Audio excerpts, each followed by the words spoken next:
What if your life isn't a mess, just unorganized? You're not lazy, you're not behind, you're just buried under too many decisions, too much noise, and no clear system.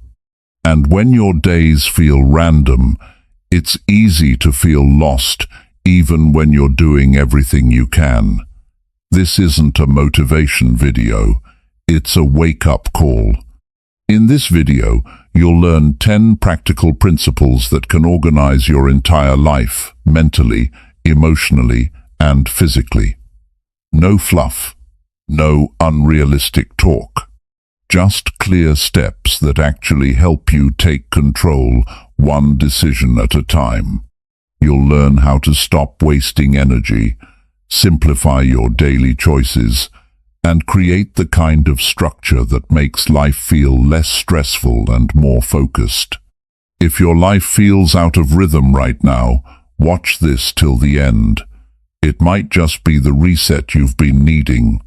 Let's get into it calm, clear, and real. Chapter 1. Decide how you want life structured. I stand here talking to you as someone who has spent a lifetime watching human behavior and learning why some people feel calm and in control while others feel rushed and scattered. The difference rarely comes from luck or talent. It comes from one quiet decision that most people never slow down enough to make. That decision is choosing how you want your life structured. Until you make that choice, your life will be shaped by other people's needs, random events, and passing emotions. That is not a personal failure. It is simply how human nature works when it is left unattended. Most people wake up each morning already behind. Their phone tells them what matters. Their job pulls them in one direction. Family pulls them in another. By the time night arrives, they feel tired, but not fulfilled. They worked all day, yet nothing feels finished. That feeling creates frustration, and frustration slowly turns into doubt. Doubt then turns into quiet anger toward life itself. This cycle repeats not because people are weak, but because they never pause to decide the structure of their days. Structure is not about control in a harsh sense. It is about relief. The human mind feels safe when it knows what comes next. When your days have shape, your mind relaxes. You breathe differently. Your shoulders drop. You stop reacting and start choosing. That shift alone can change your energy within a week. Deciding how you want life structured begins with honesty. You cannot build order on top of confusion. Sit with a notebook or a quiet mind and ask direct questions. How many hours should work take? How many hours should family take? How much time should belong only to you? Not someday, but each week. People often say they do not have time, but time is not found. It is assigned. Every life has the same 24 hours. The difference lies in how those hours are organized. Structure starts with mornings. The way you begin your day trains your mind for everything that follows. If your morning is rushed, your thoughts will rush. If your morning feels steady, your mind feels steady. Decide what the first hour of your day should look like. Decide it clearly. Wake up time. Quiet time, movement, reading, planning. It does not need to be perfect. It needs to be intentional. When you wake up knowing exactly what that first hour is for you, stop negotiating with yourself. That alone saves mental energy. Next comes the structure of work. Work without structure drains people faster than hard work ever could. Decide when work begins and when it ends. Decide what must be done before anything else. Decide what can wait. When everything feels important, your brain stays tense. When priorities are clear, your brain feels calm, even during effort. Structure turns effort into progress instead of exhaustion. Many people avoid structure because they fear boredom or restriction. In reality, lack of structure is what creates boredom. Days without direction blend together, weeks disappear, years pass quietly. Structure gives contrast to life. Work time feels productive, rest time feels earned, family time feels present. Without structure, everything overlaps and nothing feels complete. Decide how evenings should feel. Evenings are where habits grow or decay. If evenings are filled with noise and distraction, the mind never fully rests. Decide a simple rhythm, a time when devices are set aside, a time when conversation slows, a time when reflection happens. This is not about rules imposed from outside. This is about respect for your own nervous system. A calm evening leads to a better night. A better night leads to a stronger tomorrow. Structure also applies to emotions. Most people let emotions decide their schedule. When they feel motivated, they act. When they feel tired, they stop. That pattern creates inconsistency. Decide ahead of time how you act regardless of mood. Decide that certain actions happen even on low-energy days. This reduces inner conflict. You stop arguing with yourself. You simply follow the structure you already chose. Your environment must support your structure. A cluttered space creates mental noise even if you think you are used to it. Decide what belongs in your space and what does not. Decide where things go. Order in the physical world creates order in the mental world. This is not about appearance, it is about reducing friction. When your environment supports your routine, you save willpower for meaningful decisions. Relationships also require structure. Without clear boundaries, relationships become draining. Decide how much time you give. Decide when you are available and when you are not. Decide what behavior you accept. This protects both your energy and your respect. People respond to clarity. Confusion invites conflict. Structure invites trust. Deciding how you want life structured also means deciding what you will no longer do. Every yes carries hidden no's. Every commitment costs time. Choose carefully. Many people are overwhelmed because they are overcommitted. They say yes to avoid discomfort and then pay with stress. Structure requires courage.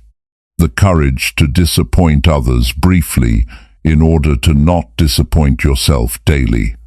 Structure creates momentum. When actions repeat in a predictable way, confidence grows.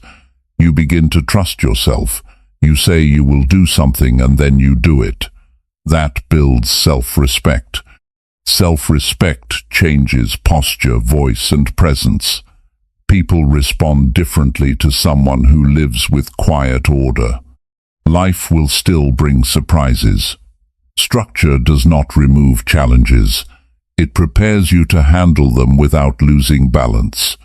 When unexpected events occur, you return to your structure instead of spiraling. It becomes your anchor. This stability is not loud or dramatic. It is felt internally as calm strength. Most people wait for motivation to organize their life. Motivation comes after clarity, not before. Decide the structure first. Follow it, even when enthusiasm is low. Energy follows action. Confidence follows consistency. Peace follows order. If today feels messy, it does not mean you failed. It means the structure was never defined. You can define it now. Start small. 1 hour, one routine, one boundary. Build from there. A well-structured life does not happen overnight, but it begins with one clear decision. When you decide how you want life structured, you stop being a passenger, you become the planner. That shift changes how problems feel. Problems become tasks. Tasks become manageable. Life becomes lighter not because it is easy, but because it is organized. This principle alone can change everything. Decide the shape of your days. Decide the rhythm of your weeks. Decide the standards for your energy and attention. Life responds quickly to clarity. Order creates freedom. Structure creates peace. And peace gives you the strength to grow every day with purpose and direction. Chapter 2. Choose priorities before reacting to everything. People spend most of their lives reacting. They react to messages, sounds, requests, problems, opinions, and emergencies created by others. By the end of the day, they feel busy but strangely empty. Activity without direction drains the spirit. This is not because people are careless. It happens because the human brain is designed to respond fast to what feels urgent. Without clear priorities, urgency becomes the leader. When urgency leads, life purpose slowly steps aside. Choosing priorities before reacting is one of the most powerful decisions a person can make. It is also one of the hardest. Reaction feels natural. Priority requires thought. Reaction feels fast. Priority feels slower at first. But what most people do not realize is that reacting all day costs far more energy than choosing priorities ever will. When you wake up without priorities, your mind stays open to everything. Every sound pulls attention. Every request feels important. Every problem feels personal. This keeps your nervous system alert all day. That constant alertness creates fatigue, even if the work itself is not heavy. This is why people feel tired after days filled with interruptions instead of meaningful progress. Priorities give the mind a filter. They tell the brain what matters and what can wait. When priorities are clear, everything else finds its place. The mind relaxes because it knows what it should focus on. That calm focus allows deeper work, better decisions, and stronger follow-through. Most people confuse priorities with tasks. Tasks change daily. Priorities stay steady. Priorities are the areas of life that deserve your best energy. Health, learning, family, work, growth, rest, contribution. When these are clear tasks, organize themselves around them. Without priorities, tasks fight each other for attention. Reaction puts you at the mercy of other people's agendas. Priority puts you in charge of your own direction. This does not mean ignoring responsibility. It means choosing the order in which you address it. When everything is treated as equally important, nothing receives your best effort.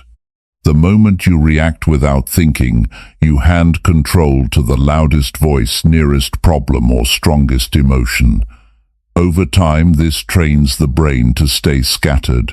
Focus weakens, confidence drops. You begin to doubt your ability to manage life, even though the real issue is lack of priority, not lack of ability. Choosing priorities requires honesty. You must admit that some things matter more than others. Many people avoid this because they want to keep all options open. But a life without chosen priorities becomes crowded and unfocused.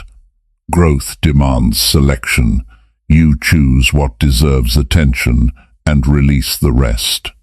Each morning your mind should already know what matters most. This reduces mental friction. When something unexpected appears, you compare it to your priorities. If it supports them, you act. If it does not, you delay, decline, or delegate. This simple comparison saves hours of wasted effort every week. Emotions often push people into reaction. Guilt, fear, excitement, and pressure can all override priorities if they are not firmly decided. This is why priorities must be chosen during calm moments, not emotional ones. A calm mind chooses wisely. An emotional mind reacts quickly. People often say they are overwhelmed. In most cases, they are not overwhelmed by work but by decisions.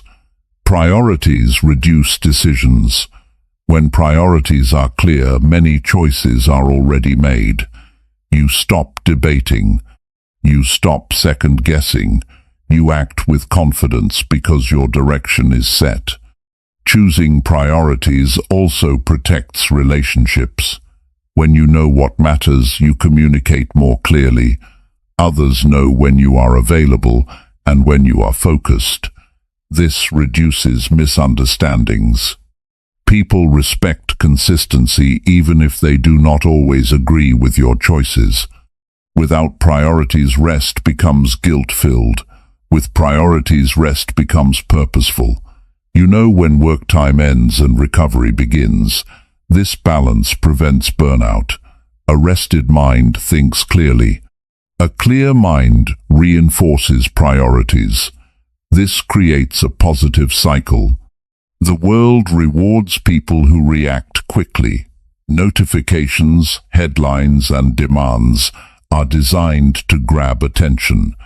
If you do not choose priorities, the world will choose them for you. That choice rarely leads to fulfillment. It leads to exhaustion. Priorities are not rigid rules.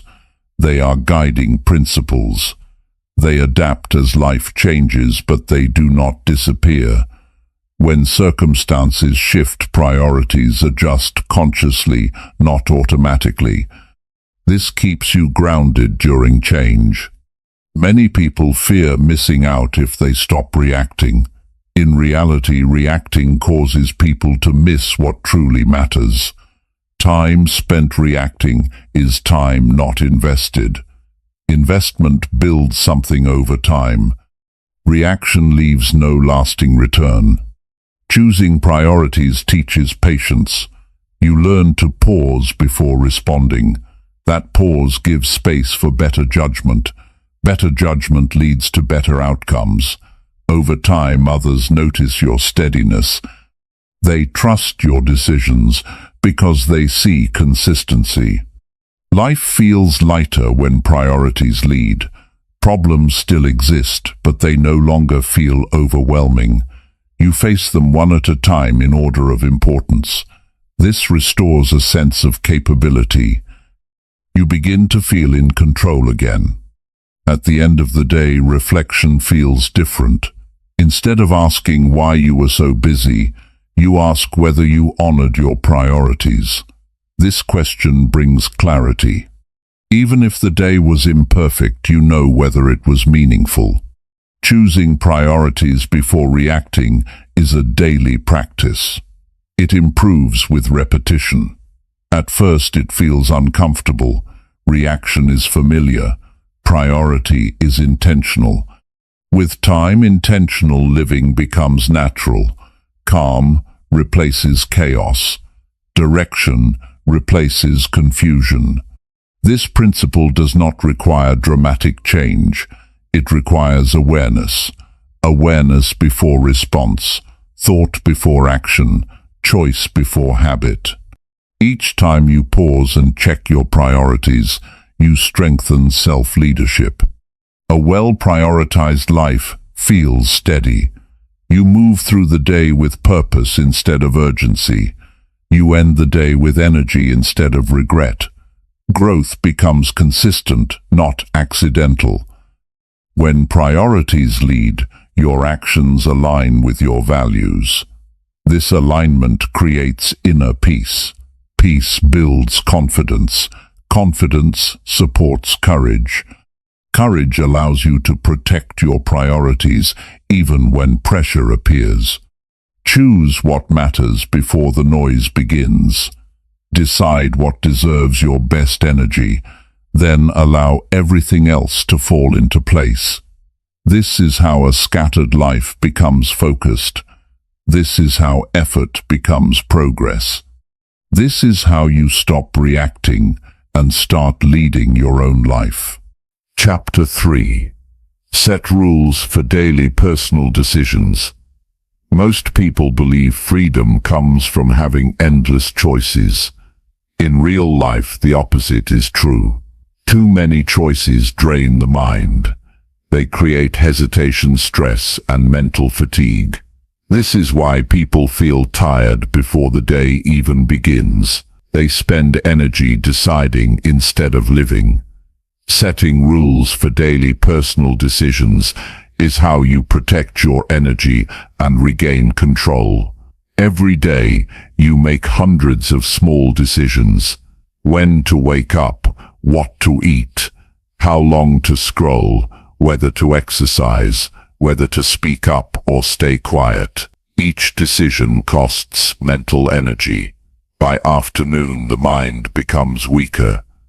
This is when poor choices happen, not because of bad character, but because the brain is exhausted. Rules remove unnecessary thinking. A rule is a decision you make once so you do not have to make it again. This creates mental space.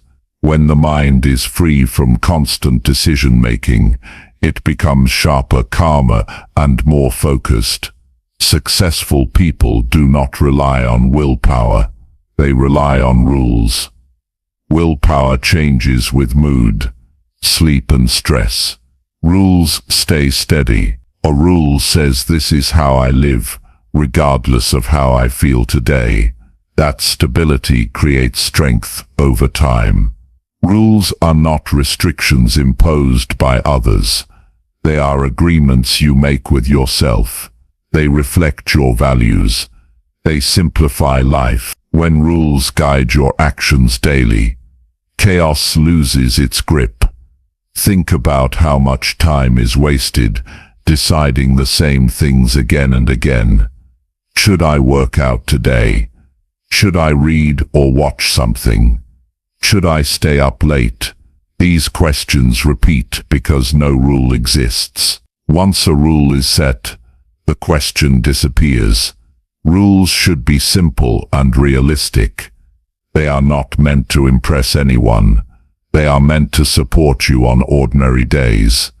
A rule that is too extreme will break. A rule that fits your real life will hold. Rules also reduce internal conflict. Many people live in constant negotiation with themselves. One part wants progress, another part wants comfort. This inner argument drains confidence. A clear rule ends the debate. You follow the rule and move on. Daily personal rules shape identity. Over time you stop asking who you want to become. Your actions already answer that question. Consistent behavior builds self-trust. Self-trust builds confidence. Confidence changes how you carry yourself in the world.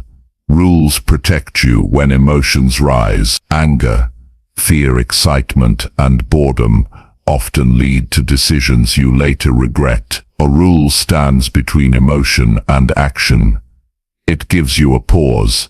That pause saves relationships, careers, and self-respect. Rules also create fairness.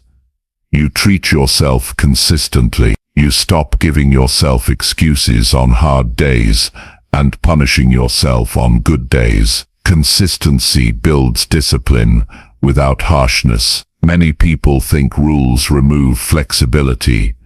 In reality, they create freedom. When basic decisions are handled automatically, you gain freedom to focus on growth, creativity, and connection. Your best energy is no longer spent on small choices. Rules help you start when motivation is low. You do not wait to feel ready. The rule says you begin. Progress happens after action, not before it. This trains the brain to move forward even when consent pulls back. Rules also help you stop. Many people struggle with overworking and overthinking. A rule that defines rest time gives permission to recover without guilt. Rest becomes intentional instead of accidental. The human brain loves clarity. When rules are clear, stress decreases. Anxiety often comes from uncertainty. Rules reduce uncertainty. They create predictability. Predictability creates calm. Rules must be reviewed occasionally. Life changes. Responsibilities shift. Rules should evolve with awareness, not emotion. You adjust them consciously instead of abandoning them impulsively. Setting rules does not mean perfection. You will break a rule at times. The key is response. You return to the rule without drama or self-criticism. This builds resilience. You learn to recover quickly instead of giving up. Rules also teach responsibility. You stop blaming circumstances for repeated patterns. You acknowledge that without rules, behavior drifts. With rules, behavior aligns. People respect those who live by clear personal standards. Even if they do not share them, they sense stability. Stability builds trust. Trust strengthens relationships. Rules give direction on busy days. When everything feels urgent, rules remind you of what matters. They guide choices quietly in the background. This reduces stress without effort. Most people try to change their life by changing motivation. Motivation fades. Rules endure. A rule does not need excitement.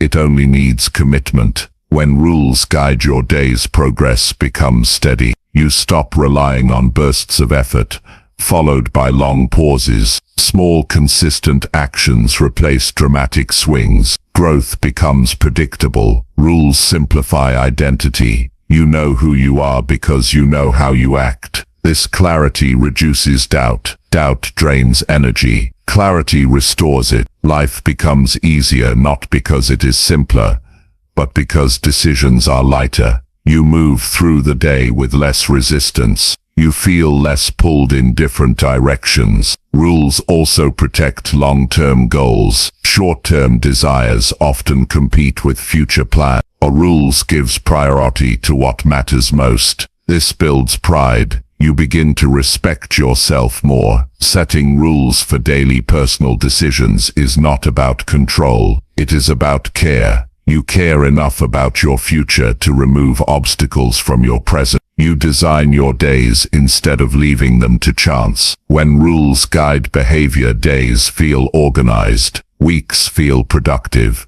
Months feel meaningful. You begin to see progress, not just activity. You stop asking why life feels chaotic. You recognize the missing structure. You build it quietly through simple rules followed consistently. This principle changes how life feels. Decisions become easier. Stress decreases. Confidence grows. Direction strengthens. Decide how you will live daily. Set rules that support the person you are becoming. Follow them without drama. Adjust them with wisdom. Over time, these rules organize your life from the inside out. Chapter 4. Build order through simple, repeatable actions. People often look for big changes to feel in control of their lives. They wait for motivation to strike or for the perfect plan to show up. But the truth is, order doesn't arrive all at once. It's not a sudden breakthrough. It's built quietly through simple, repeatable actions. The kind of small steps you can do even on your worst day. That's where real stability begins.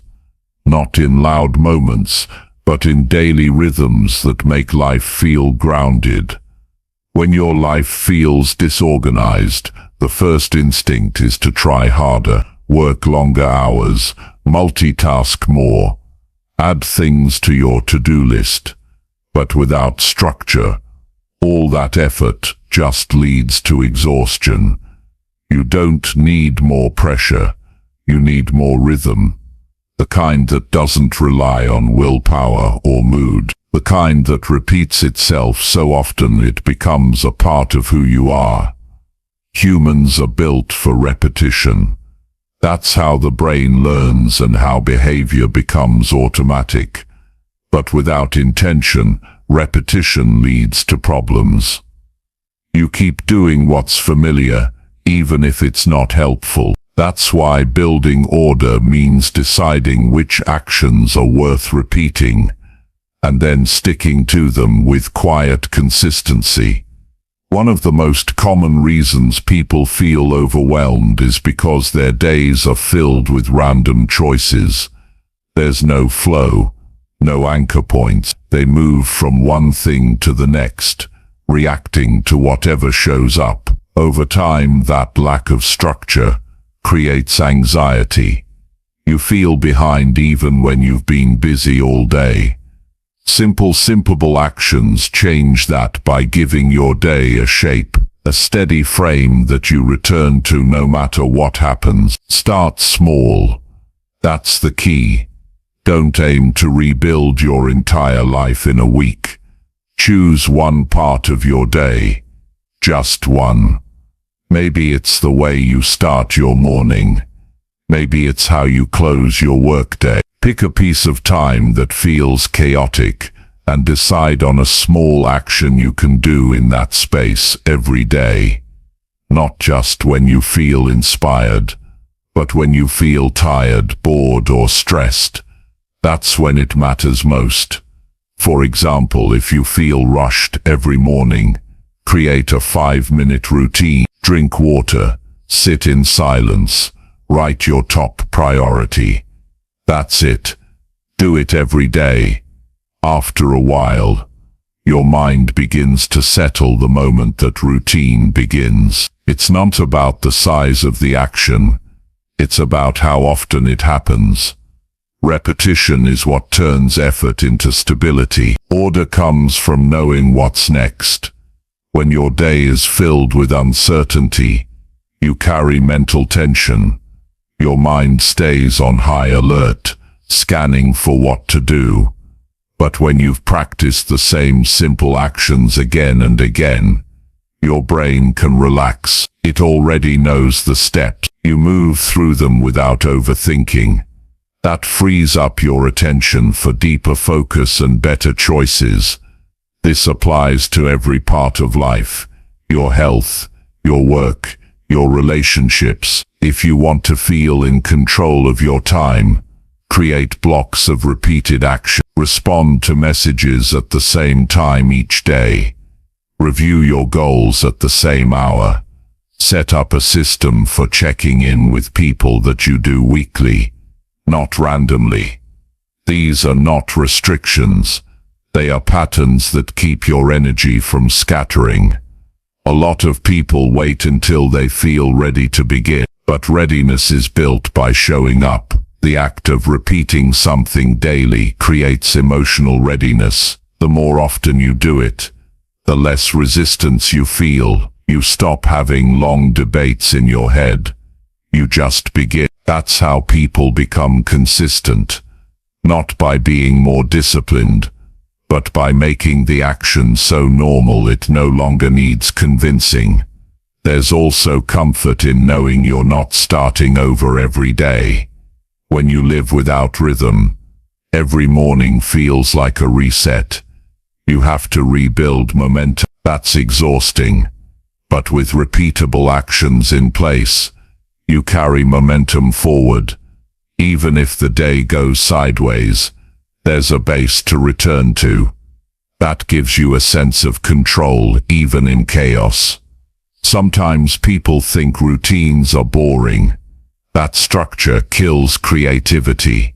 But the opposite is true. Creativity needs space. It needs clarity. And simple daily actions clear the clutter from your mind. When you're not constantly figuring out what to do, you have more energy to think freely. Structure doesn't limit you. It supports you. Think about the parts of your life that feel hardest to manage. Maybe your eating habits are all over the place. Maybe your focus at work disappears halfway through the day. Instead of trying to fix everything, ask what small repeated action would bring a little order. Eat the same balanced breakfast every day. Block out a 90-minute work window without interruptions. These actions become your anchors. They hold you in place when life tries to pull you in every direction. This also works for emotional habit. If you struggle with overthinking or anxiety, build in a repeatable check-in. Write down your thoughts every night before bed. Ask yourself 3 questions each evening. What went well today? What did I learn?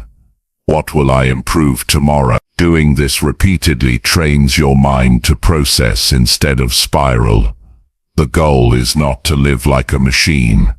The goal is to stop wasting energy on things that don't need attention.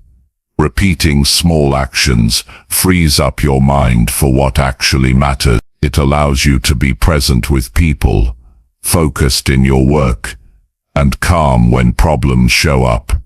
Don't wait for the perfect time to start building these rhythms. Start during the mess. That's when they're needed most. And don't aim for variety in the beginning. Aim for reliability. Once the system is strong, you can adjust it. But first, it needs to be steady. The best kind of order is the kind that holds when life gets hard. That comes from habits that are already in place before pressure shows up. You don't need to think about them. They run quietly in the background, and they give you strength without you realizing it. Look around your life and identify where disorder drains you most. Choose one spot. Build one simple, repeatable action. Make it so small you can do it without stress. Do it every day. Then build from there. These habits will grow slowly, but they will change everything. They create a foundation you can count on. Not for a week, but for life. That's how real order begins. Quiet, simple, repeated, and completely life-changing. Chapter 5. Control inputs that shape your behavior. What you feed your mind and body shapes how you think, how you feel, and how you behave. Most people don't realize how much of their behavior is influenced by what they allow in, what they watch, who they listen to, what they scroll through, and even what environments they spend time in. The inputs that surround you day after day slowly shape the person you become, whether you notice it or not. You cannot live a focused, productive, meaningful life if your inputs are constantly noisy, negative, and draining. We live in a world full of constant signals trying to grab our attention: notifications, headlines, music, opinions, arguments, suggestions, all competing for a piece of your mind. If you do not take control of what enters your mind, you'll find yourself becoming a version of yourself you didn't choose. And the worst part is, it won't happen overnight. It happens slowly, bit by bit. One small distraction at a time. One negative voice at a time. One emotional scroll through something meaningless. Before long, you're acting out patterns that don't match your values or goals. You have to become intentional about your inputs. The brain is not neutral. It absorbs what it hears. It adapts to what it sees. If your feed is full of conflict, your mind will expect it. If your environment is loud and disorganized, your thinking will be too. If your conversations are shallow and full of complaints, you'll begin to lower your expectations for life. That's how behavior shifts. Not through single moments, but through repeated exposure to what you allow. Controlling inputs doesn't mean avoiding reality. It means deciding what gets space in your attention. It means recognizing that what you consume is just as important as what you produce. You can't expect to stay sharp and driven if you're constantly surrounded by low-quality noise. Just like food affects the body, information and energy affect the mind. Look around and ask yourself honestly, what are you letting in every single day? Who are the voices you listen to the most? Are they building you up or breaking you down? What kind of content are you scrolling through when you're tired or bored? Is it helping you grow or making you feel empty afterward? You can't expect clarity and confidence if your mental environment is chaotic. Start by creating a filter. That filter is made of your values and goals. If something doesn't line up with what you want to become, it shouldn't have consistent access to your attention. That includes people, conversations, videos, podcasts, articles, environments, and even your own thoughts. If you want to stay focused, you need to build a life that supports focus, not distracts from it. For example, if your goal is to build a calm, focused mindset, but you start every morning reading heated news or jumping into social media comments, you're already working against yourself. Your input has already created tension before the day even begins. You can fix that by designing your mornings around clarity. No phone for the first 30 minutes, no checking messages, no outside opinions. Just space for your own thoughts to settle. The same goes for who you spend time around. You don't need to cut people off, but you do need to manage access. If someone constantly complains, gossips, or drains your energy, you owe it to yourself to protect your environment. Time is energy. You don't get it back. Be selective with it. Your behavior is deeply influenced by repetition. If you hear something often enough, even if it's not true, it starts to sound normal. If you're constantly listening to negativity or fear-based thinking, your decisions will start to reflect that. That's why it's important to choose voices that encourage discipline, learning, growth, and peace. You don't need more noise, you need more clarity. Think of your inputs like a playlist. You choose what's on it. Fill your days with material that aligns with who you want to be. Books that challenge your thinking, conversations that inspire you, routines that calm your nervous system. These are not luxuries. These are tools for behavior change. They support your goals quietly in the background. Most people try to change their behavior by forcing new actions, but those actions fall apart when the environment doesn't support them. You can't build new habits in the middle of mental chaos. Start by changing what's coming in. When you clean up your inputs, your natural behavior begins to shift. You make better choices without fighting yourself. Your brain is also affected by physical input. The lighting in your room, the noise levels around you, the colors you see, the smells you notice. These things seem small, but they have a huge effect on your focus and mood. If your space feels cluttered and noisy, you'll feel that tension in your thinking. A calm space creates a calm mind. That's not a coincidence. It's a direct reflection of the input your senses are receiving. Don't underestimate the power of silence. In a world addicted to stimulation, silence becomes one of the most powerful inputs you can choose. Silence helps you think. It gives your mind space to process instead of react. If you want to change your behavior, start by giving your brain some time away from constant input. A short walk with no music, a quiet evening with no screen. These moments add up and create mental strength. Also be aware of the thoughts you repeat internally. Self-talk is an input too. If you're constantly telling yourself you're not good enough or that nothing will work out, those words shape your behavior. You'll hesitate more. You'll avoid risk. You'll play small. But if you speak to yourself with honesty and encouragement, your actions become stronger. Don't just watch what you let in from the outside. Watch what you're feeding yourself inside too. Changing your inputs doesn't require perfection. It requires awareness. You won't always get it right, but the more intentional you become, the more your behavior will align with your goals. You'll spend less time recovering from bad moods and more time creating the life you actually want. Make small changes. Stop checking your phone first thing in the morning. Unfollow accounts that make you feel worse. Spend 10 minutes a day listening to something that sharpens your mind. Protect your space from noise when you're working. These aren't major sacrifices, they're small adjustments that lead to massive change over time. Remember, you become what you're around the most. That includes people, content, conversations, environments, and even your own attention. If you want to grow, you have to protect your mind like it matters, because it does. You can't afford to treat your attention like it's unlimited. You only get so much each day. Spend it on inputs that move you forward.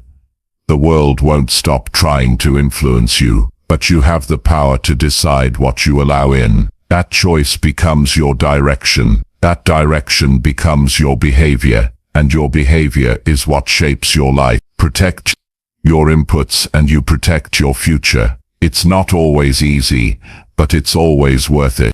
Chapter 6. Create clear boundaries for time and energy.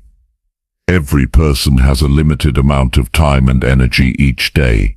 No one gets extra hours, and no one has unlimited energy. What separates people who feel focused, steady, and calm from those who feel drained and overwhelmed isn't more talent or luck, it's clear boundaries. Boundaries are how you protect what matters. They are the invisible lines that help you decide how your time and energy are spent, and just as important, how they are not spent. When you don't have boundaries, everything starts to feel urgent. Every message looks important. Every request feels like an obligation. Every small task takes more space than it should. Over time, you lose track of your own direction. You begin to live in response mode, constantly reacting to other people's needs, schedules, and expectations. That wears a person down, not just physically, but mentally and emotionally too. Creating clear boundaries isn't about being harsh, it's about being honest. It's about understanding that you can't do everything, be everywhere, or please everyone. It's about recognizing that your time and energy are valuable, and once they're spent, they're gone. If you're constantly giving them away without purpose, there won't be much left for the things that matter most to you. The first place to look when setting boundaries is your time. Look at your day and ask yourself where your time actually goes. Not where you want it to go, but where it's truly spent. You'll start to see patterns. You'll notice moments where you said yes to things that didn't need your attention. You'll realize how much time disappears into distractions, interruptions, or unplanned conversation. Boundaries around time start by defining what each part of your day is for. When you know what a block of time is meant for, deep work, rest, connection, learning, you protect it more easily. Without time boundaries, it's easy for work to spill into your evening, or for social media to eat into your mornings, or for your focus to break every few minutes because you're trying to stay available for everything. But when you decide in advance that certain hours are reserved for specific tasks, or better yet, specific purposes, your day gains shape. You no longer ask yourself 100 times a day what you should be doing. You already know. Boundaries with energy work the same way. Some people, conversations, or environments drain you more than others. That's not something to ignore. It's something to notice and respect. If every time you talk to someone you feel mentally exhausted or emotionally stressed, that's a signal. If being in a certain space makes it harder to think clearly, that's also a signal. Energy boundaries are about making small shifts that protect your mental and emotional space. This could mean limiting the amount of time you spend on calls. It could mean taking short breaks after high-stress meetings. It could mean not checking your phone before bed because you know it makes your thoughts race. These aren't rules to limit your life. They're boundaries that allow you to keep your energy steady so you can show up fully when it really matters. Another important part of boundary setting is learning how to say no without guilt. A lot of people struggle with this. They say yes to things they don't have the capacity for because they're afraid of disappointing someone. But every yes that doesn't align with your values is a quiet no to something that does. That might be your health, your goals, your peace of mind. Saying no isn't rejection, it's protection. You're not rejecting people, you're protecting your path. To make it easier, build a few default responses you can use when someone asks for something that doesn't fit into your priorities. You don't need to explain your whole life. A simple "I'm not available for that right now," or "I need to focus on something else at the moment" is enough. You don't need to apologize for managing your time and energy. You just need to be clear. Boundaries also help you handle distraction. Every ping, alert, or pop-up is an invitation to lose focus. If you don't have rules for how and when you engage with technology, your day will be shaped by whatever grabs your attention first. That's not how you build a meaningful life. It's how you end up, busy all day but feeling like nothing really got done. Start small, turn off non-essential notifications, set specific times to check messages, create focus windows where nothing gets your attention, unless it's an emergency. These aren't extreme changes, they're simple decisions that protect your attention. When your attention is protected, your energy stays more stable and your work becomes deeper. You can also create boundaries around emotional energy. If you constantly absorb other people's stress, their opinions, their expectations, it's going to affect your peace. You can care about people without carrying their emotions. You can listen without losing yourself. You can support others while still protecting your own emotional health. This might look like leaving certain conversations earlier. It might mean not engaging in arguments that go nowhere. It might mean letting people be upset with your choices without trying to fix everything. Boundaries are not just about time and tasks, they are also about emotional clarity, knowing what belongs to you and what doesn't. Sometimes people push back when you set boundaries. They're used to your time being available. They're used to you saying yes. That's okay. That's part of the process. Your job isn't to make everyone comfortable with your boundary. Your job is to stay loyal to what you know keeps you grounded and healthy. Over time, people adjust, and even if they don't, you'll find you're surrounded by people who respect your space instead of fighting it. Boundaries also give you room to rest. Without clear lines, rest becomes guilt-filled. You sit down to relax, but your mind keeps racing through everything you should be doing. Boundaries silence that noise. They give you permission to step back and recharge because you've already decided when work ends and rest begins. And this leads to one of the most powerful parts of living with boundaries: peace. When you know where your time goes and where your energy is protected, life feels less rushed. You stop chasing every request. You stop explaining every decision. You begin to move through your days with clarity and calm. You do less, but you do it better. This is not something you master overnight. It takes time to build, adjust, and reinforce boundaries. Some days you'll forget, some days people will challenge, but the more you practice, the more natural it becomes. You start choosing your time instead of giving it away.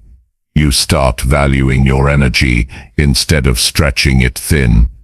And you begin to live on your terms, not in reaction to everyone else's plans. Boundaries don't build walls, they build strength. They keep your life organized, your mind clear, and your heart steady. In a world full of demands, boundaries are how you stay connected to what matters most. Not someday, but every day, one clear line at a time. Chapter 7. Act consistently instead of relying on mood. Most people wait to feel like doing something before they actually do it. They wait for motivation to kick in, for energy to rise, for inspiration to show up. But if you build your life around how you feel, your progress will be slow, unpredictable and unstable. Moods come and go. Discipline stays. The people who achieve lasting change don't rely on mood.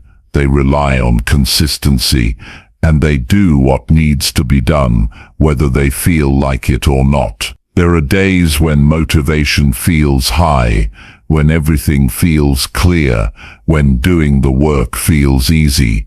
But there are also days when the energy is low, the mind is tired, and distractions feel more interesting than goals. If your actions only show up on the good days, the results will always be temporary. Real growth happens on the days when you show up even without the excitement. Acting consistently isn't about being rigid. It's about being committed. It's about saying, this matters enough to do it even when I'm not in the mood. When you operate with that mindset, your identity begins to shift. You stop depending on emotion to move forward. You build habits that carry you through the ups and downs. Moods are temporary by nature. They shift with sleep, food, weather, stress, and even things you can't fully explain. But your goals should not depend on those shifts. You wouldn't trust a person who changes direction every few minutes. So why trust a mood that changes every few hours to decide your life's direction? The reason consistency matters so much is because the brain and body thrive on repetition. They build strength through routine. They grow through structure. Every time you repeat an action, you create a mental pathway that makes the action easier the next time. That's how habits form, not by willpower alone, but by consistent behavior repeated over and over again. Think about the way you brush your teeth. You don't ask yourself if you feel like it. You don't debate it every night. You do it because it's part of your routine. It's non-negotiable. Imagine if you treated your most important habits the same way. Not dramatic, just expected, just done. Too many people overthink small actions. They treat every workout, every reading session, every healthy meal like it needs to feel special. But greatness is not built from occasional big efforts. It's built from daily small ones. Done steadily. Done quietly. Done even when there's no reward in sight. It's not about perfection. It's about pattern. You will miss a day. You will feel off. That's part of being human. But the key is not to let that break your consistency. Missing one day means nothing. Letting it turn into a week is what breaks the momentum. People don't fail because they fall. They fail because they don't return. Consistency is how you prove to yourself that you're serious. When you keep showing up, your brain starts to trust you. You stop needing to hype yourself up because your identity is now tied to action, not emotion. You become the kind of person who follows through not once but daily. There's also power in routine because it lowers the mental cost of decision-making. You don't need to convince yourself every time. You don't need to convince yourself every time.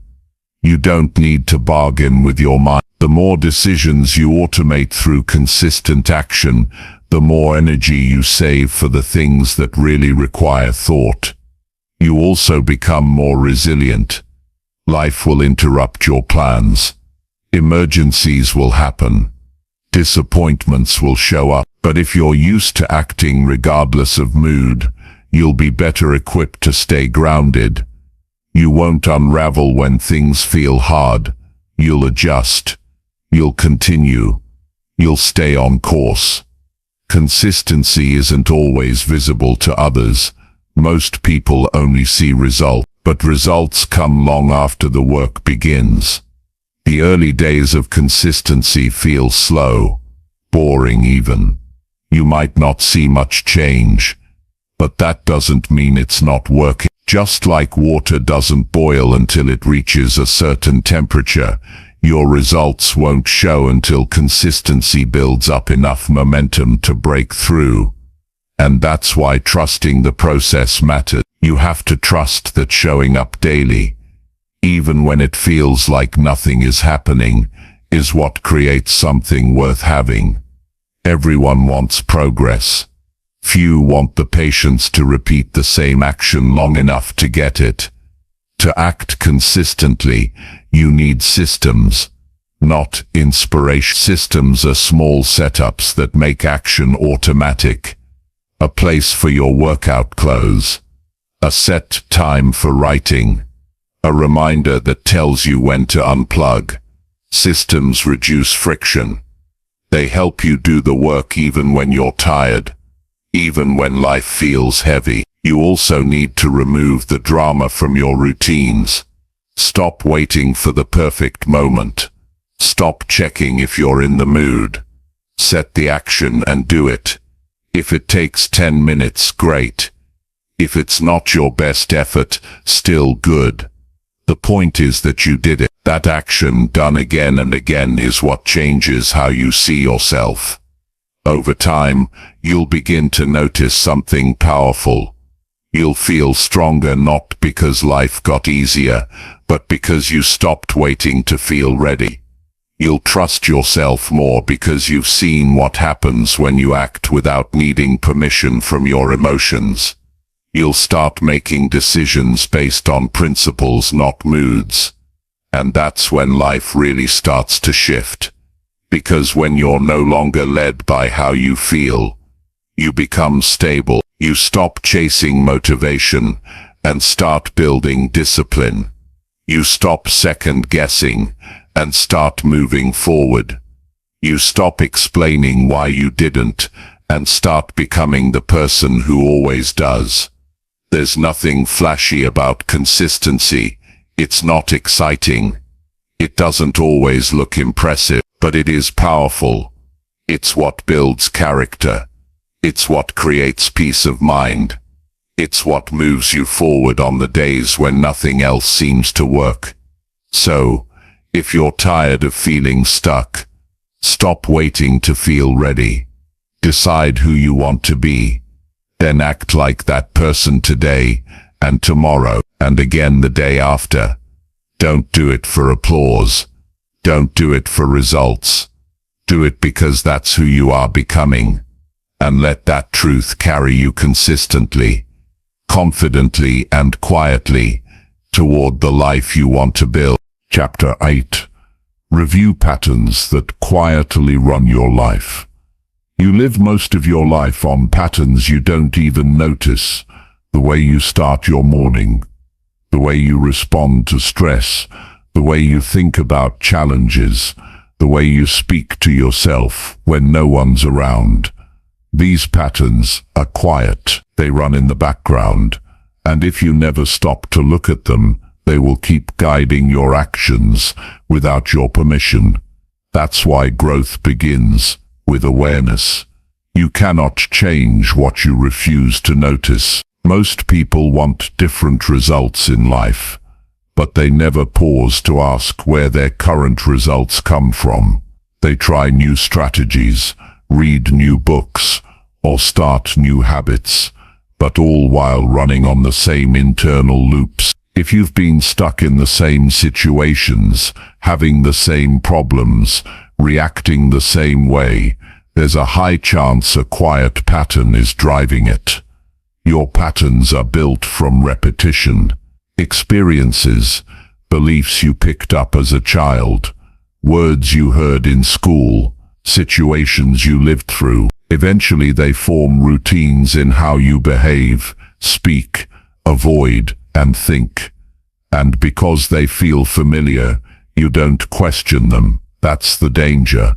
Familiarity is not always a sign of truth. It's just a sign of repetition. Think about the last week, not the surface tasks, but how you moved through the day. Did you feel rushed or steady? Did you scroll every time you were bored? Did you avoid hard conversations?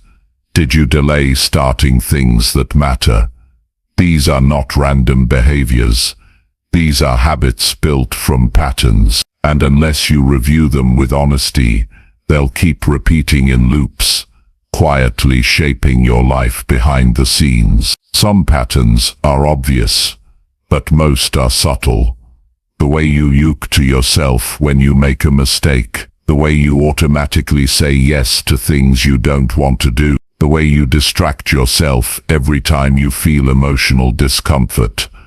These are learned responses, and if you're not careful, they become your identity. Not because they're true, but because they're practiced.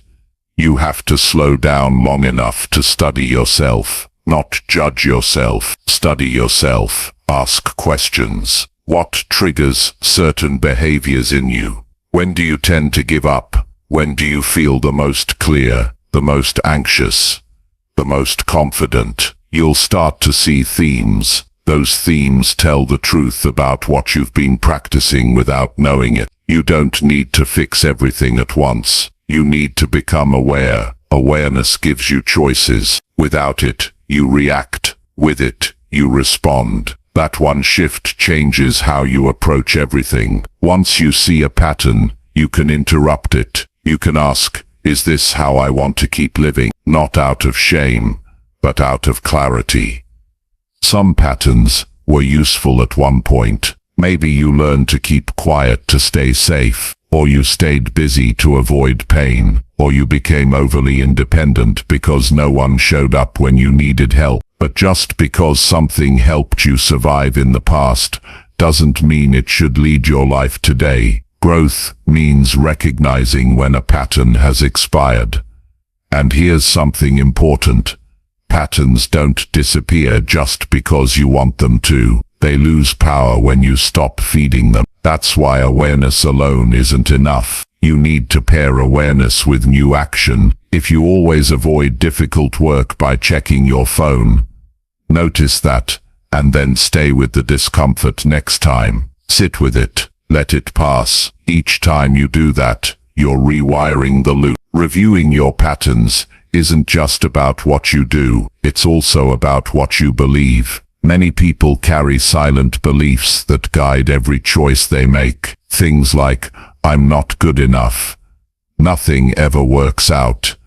People don't really care about me. These beliefs shape behavior in ways that feel normal, but normal isn't always healthy. You need to bring those beliefs into the light and question them. Ask, where did this come from? Is it even true? What has it cost me to believe this? You also need to look at your environment. Your surroundings reflect and reinforce your patterns. The people you talk to daily, the routines in your home, the systems you've built or haven't built, your phone habits, your digital spaces. If your environment constantly pulls you back into old behaviors, you'll stay stuck even if your intentions are good. Reviewing patterns means reviewing your setup too. And don't forget emotional reaction. If you're always getting defensive, pulling away, shutting down or over-explaining, that's a pattern. Emotions are not random.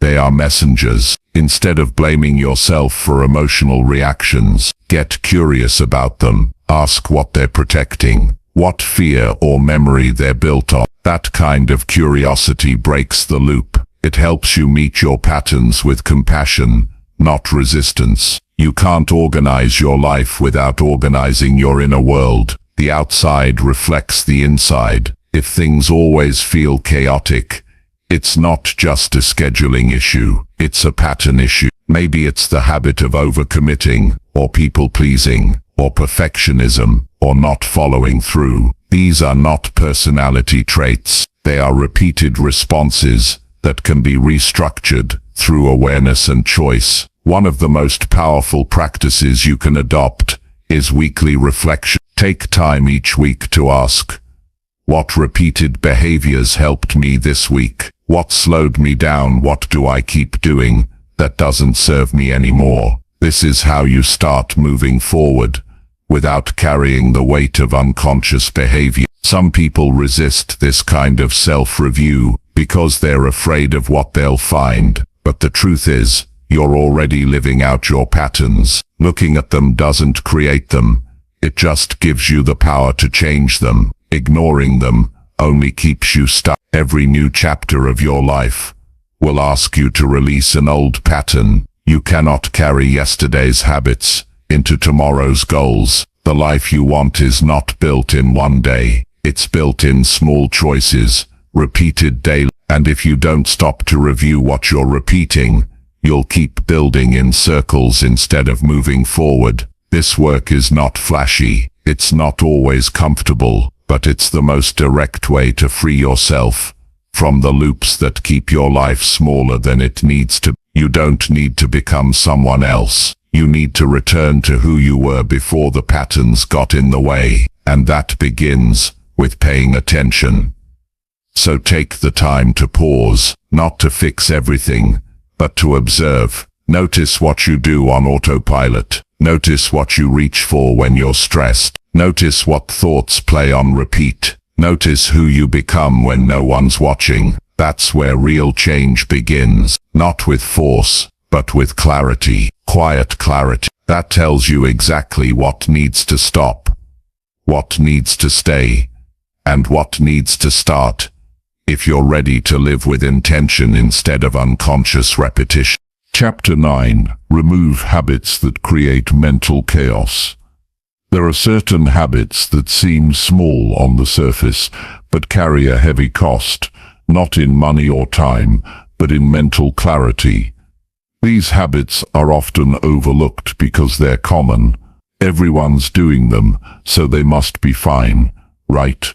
But when your mind feels scattered, your focus is weak, your decisions are slow, and your motivation disappears, these are not signs of laziness.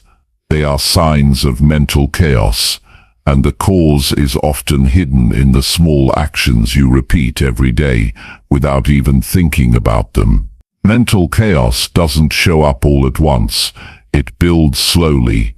You start forgetting things, your thoughts feel loud, and everything seems more overwhelming than it should be. But none of this happens randomly. It happens because your brain is carrying too much noise that's often created by your own repeated habits. If you want to feel calmer, clearer, and more in control, you need to start by identifying and removing the habits that keep your mind in a constant state of stress. The first kind of habit that creates chaos is digital overload.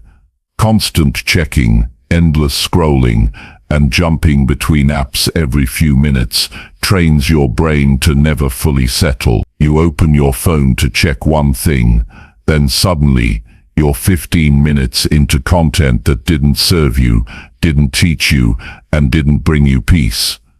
These habits split your attention into tiny pieces, and when your attention is fragmented, your thoughts are too. Your brain loses the ability to focus deeply because it's being trained to expect constant switching. Another habit that creates mental mess is saying yes too often. Every time you agree to something you don't really have time or energy for, you add invisible weight to your day. You may not feel it instantly, but your mind remembers. It keeps a running list of things you committed to, even the small ones. That list fills your mental space with worry, guilt, or unfinished tasks. One yes after another, and suddenly your schedule feels like it belongs to everyone else but you. Then there's the habit of never closing loops. You start things, get distracted, leave them half done, and jump to the next. This doesn't just create clutter in your space, it creates clutter in your head. Open tasks act like silent tabs running in the background of your mind. Even if you forget them, your brain hasn't. It keeps trying to remind you. That mental tension builds up, draining your ability to stay focused on what you're doing right now. The more unfinished tasks you carry, the more chaotic your thoughts feel. Multitasking is another quiet source of mental confusion. Trying to do multiple things at once might feel productive, but it splits your awareness. You end up doing everything slower, making more mistakes, and feeling more drained. Your brain isn't built to jump constantly between tasks. When you give it full focus, even for a short time, it rewards you with clarity, but when you constantly switch, it punishes you with anxiety and forgetfulness. You also need to look at the habit of overconsumption. Not just of media, but of opinions, updates, and other people's ideas. When your brain is full of input but starved of space to think, you lose your own voice. You start doubting your decisions. You feel overwhelmed by choices, not because they're hard, but because you've let in too much noise to think clearly. Consumption without intention is one of the fastest ways to lose peace of mind. Another habit that leads to chaos is procrastination. Every time you delay something you know needs to be done, you trade short-term comfort for long-term stress. The task doesn't disappear, it just hangs over you. It adds pressure to your thoughts and keeps you in a constant state of mild tension. And when you procrastinate often, that tension becomes your normal. You live in a low-grade state of stress that never seems to go away. Sleep disruption is also a major source of mental disorder, and yet many treat it like a minor detail.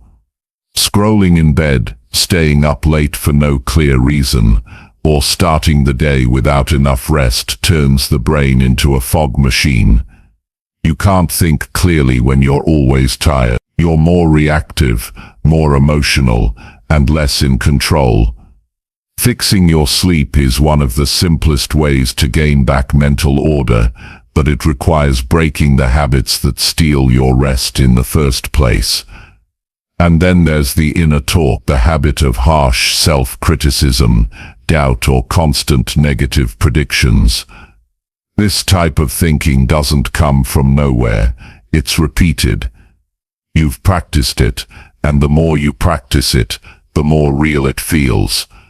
The brain listens to what you tell it. If you keep feeding it with stress, guilt, and fear, it will reflect that in your decisions, your mood, and your confidence. It's not always about doing more. Sometimes the answer is thinking less destructively. One of the fastest ways to clean mental chaos is to reduce your input. Turn off what doesn't serve you. Unfollow what triggers comparison. Mute what pulls your energy. Set boundaries on when you're available. Keep your phone out of reach during deep work. Stop checking messages during meals. These are not extreme actions. They are small steps toward creating space for your mind to rest and reset. Decluttering your environment also helps declutter your thoughts. Your physical space speaks to your mental state. If everything around you feels scattered, it's harder to feel organized internally. Start by cleaning one small area: your desk, your inbox, your bag. Each space you clean gives your brain fewer things to track, fewer reminders of what's incomplete, and more breathing room. You don't need to be perfect to feel mentally strong, but you do need to be intentional. That means looking at your daily actions with honesty. Ask yourself what's creating stress that doesn't need to be there. What's stealing energy that could be used for something meaningful? What habits feel normal but leave me feeling worse? Removing chaotic habits isn't about making your life robotic. It's about creating mental space so you can think clearly, act with confidence, and feel steady in your direction. It's about giving yourself room to grow without being pulled in 100 directions by noise and distraction. It's about living on purpose, not just going through the motions. It all starts with awareness. You can't fix what you won't face, so take a moment, slow down and look at your day. Track the actions that leave your mind feeling scattered. Don't judge yourself, just observe. Then one by one begin removing or replacing them. Not overnight, just step by step. With every habit you change, your mind becomes clearer, your decisions sharper, your energy more focused. Mental peace is not a gift you wait for, it's a result you create, and it begins with the courage to stop doing what's comfortable but chaotic, and start doing what's simple, clean and clear. That's how you create a mind you can count on, every single day. Chapter 10. Commit daily to living with intention. Living with intention is not about having the perfect plan or trying to control every detail of life. It's about waking up each day and choosing how you show up. It means deciding what kind of energy you bring to the people around you, what kind of mindset you carry through challenges, and what kind of choices you make even when no one is watching. Intention gives direction. Without it, you drift. You wake up and follow whatever pulls you. You respond to whatever shouts the loudest. You act out of habit instead of clarity, and after a while, you start feeling disconnected from your own life. Committing daily to live with intention is how you take your life back from distraction, pressure, and noise. It's how you stop feeling like time is slipping away. Most people don't choose how they live, they repeat. They wake up and do what they've always done. Same thoughts, same actions, same outcomes. Not because they want to stay the same, but because they never made the conscious choice to shift. That's why intention must become a daily commitment. Not something you think about once in a while, but something you return to again and again, especially when life feels busy or uncertain. Intentional living starts the moment you wake up. Before the world asks anything of you, you ask yourself, what matters most today? Where do I want my time to go? Who do I want to be in every room I walk into? These aren't complicated questions, but they are powerful because the answers shape your behavior, your focus, and your attitude. When you don't ask them, your day belongs to distractions. When you do ask them, your day belongs to you. It's easy to live on autopilot. It feels familiar. It requires less effort.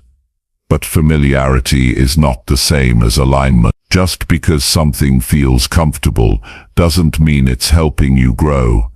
Living with intention means making daily decisions based on your values, not your moods.